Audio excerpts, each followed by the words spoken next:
All right, so it looks like we're up and running. This is going to be more or less just a test run. Got the whole system together, and we'll just go ahead and see how this goes, how everything sounds, make sure everything's loud enough,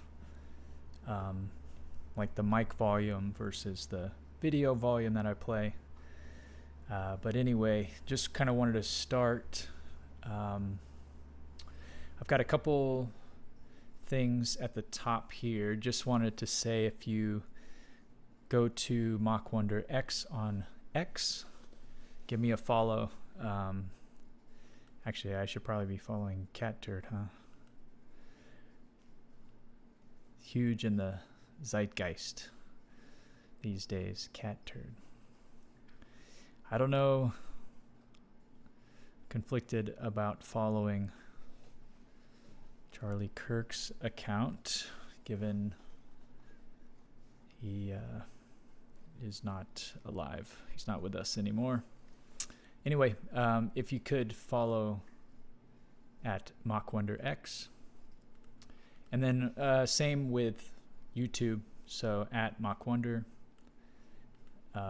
Feel free to subscribe. Again, this is kind of a test run, so if you see this, I apologize. It's gonna be bad, I'm pretty sure. And there might be some volume issues, but anyway, I'll shut the fuck up and get to it. So as you can see, I've got a few tabs here open. I've got CNN, I've got Fox, I've got BBC, and then the most boring of all, C-SPAN.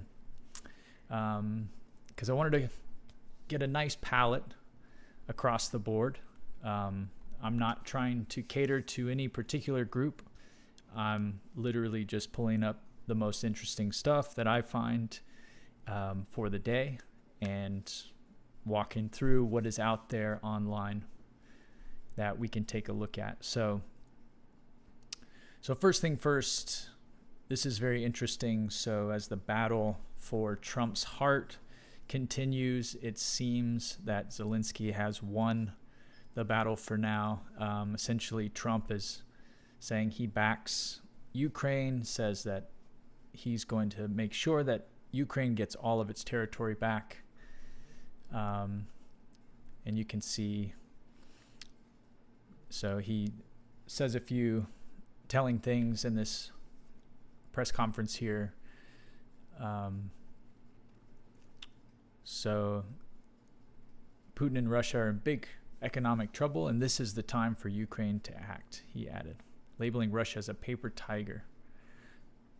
Zelensky held a big shift in Trump's position, and speaking to reporters in the UN building, said he understood the U.S. was willing to give Ukraine security guarantees after the war is finished. Pressed on what this would look like, he added, "I don't want to lie, we don't have specific details, but broached the possibility of more weapons, air defenses, and drones."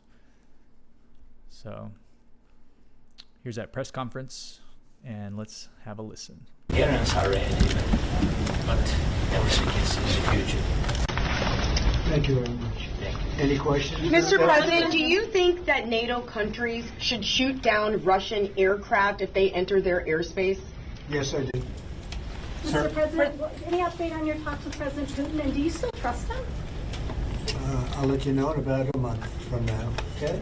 President Trump, your message to provide Ukraine with the security guarantees the same way as European allies? Well, that's later down the road. We'll be talking about that.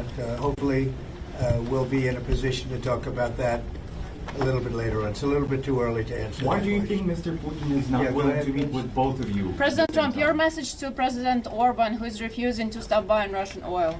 Well, he's a friend of mine. I have not spoken to him, but I have a feeling if I did, he might stop, and I think I'll be doing that.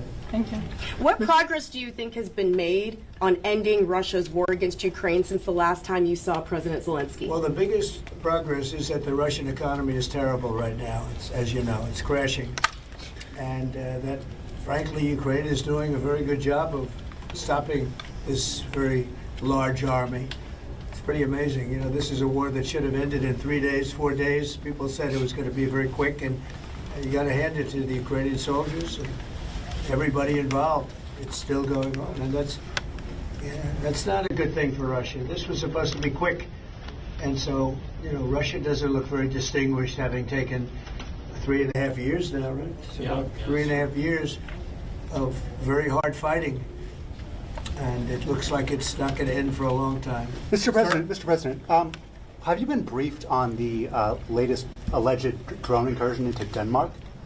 What do you think of that? And Where are they? Into Denmark, Copenhagen. Denmark is saying that there were some drones that shut down an airport, possibly Russian sabotage. What's your response to that? Will the U.S. have a material Well, I response have to that? no response until I find out exactly what happened. I know about it, but they don't know what happened. But we're going to find out very soon. So very interesting, very anti-Russia. So if we go to Fox News, you can see it's all over. Zelensky's the good guy on Fox now. So that seems like a good thing for Ukraine, at least. All right. So then the other very interesting story, looks like it's moved a little bit here. One thing to notice actually is when you look at news stories, the earlier,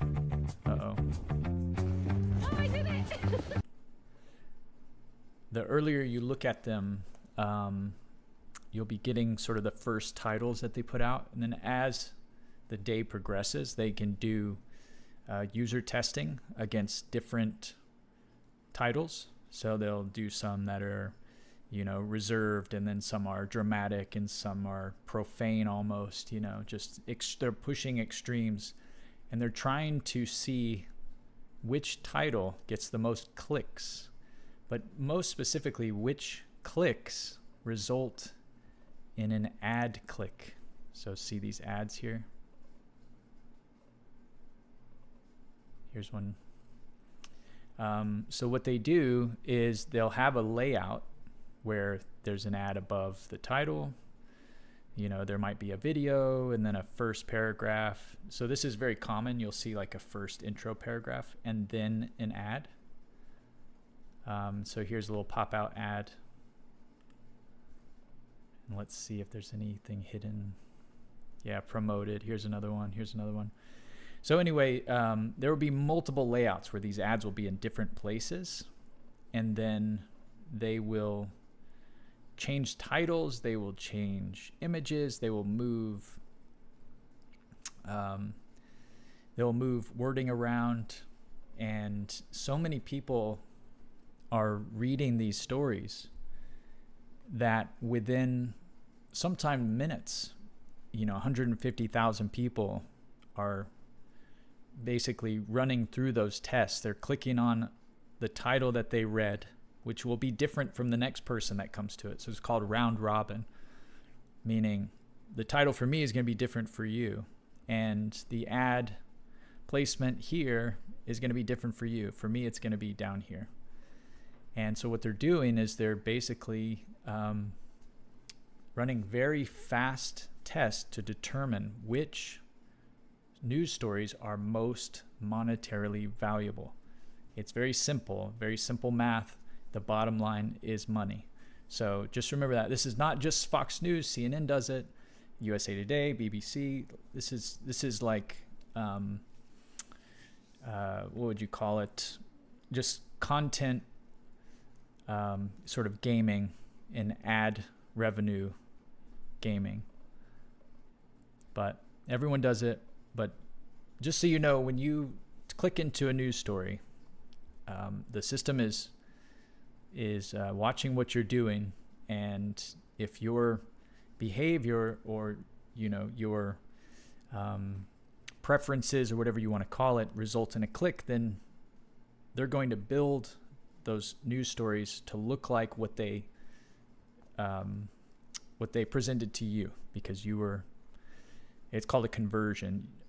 You convert from a user to a paid user. So, all right. Anyway, all right. Trump Golf Club gunman found guilty after assassination attempt, and then he tries to stab himself in court.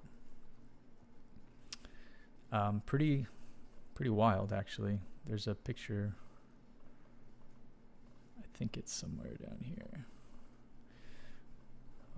Oddly, they didn't put the picture there. But let's just kind of run through it, because I actually didn't know much about this either. So apparently, this guy, Ryan Wesley Routh, set up a little gunman nest here at the Mara Lago golf course. It's just kind of hilarious. You've got Trump, he's driving, you know, enjoying his day. And it turns out if he would have made it past the 5th hole, or made it to the, oh God, it's so funny. Made it to the green on the 5th hole, you know, it would have been a 700-foot shot. And, you know, as he progressed to the 6th green, that's probably where, you know, he would have taken action or something. I don't know. But here's his little crow's nest, his little sniper's nest. You can see he's got the gun. I don't know what this stuff is. And then here are the authorities. So basically he just set that up, and then he left. And then once he found out Trump was going to be playing golf, he was going to jump back in there and get him. So anyway, I think that's a good test for now. I'm just going to go ahead and post it, and then I'm going to watch it back and make sure everything looks and sounds good. But anyway, until next time. Bye-bye.